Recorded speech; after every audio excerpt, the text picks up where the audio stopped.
Odi.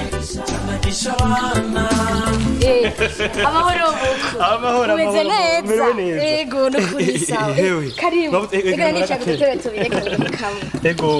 hewe bega kubera uvuye nahe Asa nukuvuye mu nama yo ku mutumba. Ego. Benyene kugutaje. Namenyesha abo.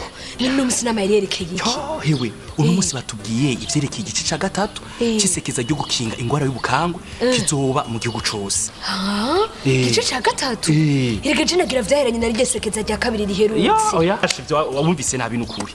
Mako vyaravuzwe cyane yuko hazoba igice ca gatatu. Ubu rero turi mu gice ca gatatu.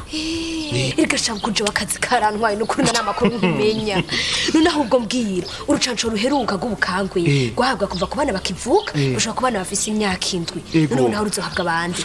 Umbiriza rero umuco. Ivyo bintu byose biva ku gusiba amanama. Ndishaka ukuntu kunakanya ndonka. Urumva isekeza ryerekeye abana bakivuka kugeza abana bafise imyaka 7 nkuko yeje kubivuga. Erega abana banje bahavuye basiba urucanco rugira gatatu.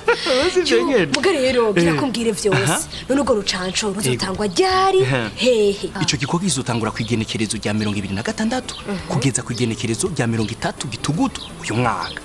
Kandi rero uko kizokorwa ni nka kwa kondi kwa mbere. Urumva rero abantu bose bazotanga izo ncanco bazoza mu mihani wacu baheze batange izo ncanco.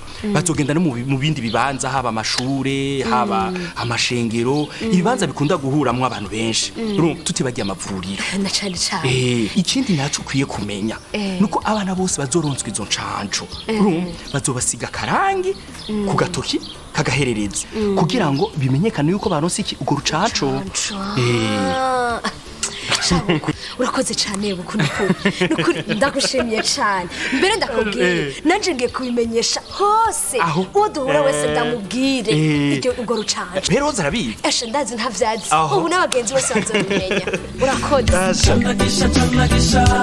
Candagisha abana irinde barumenyi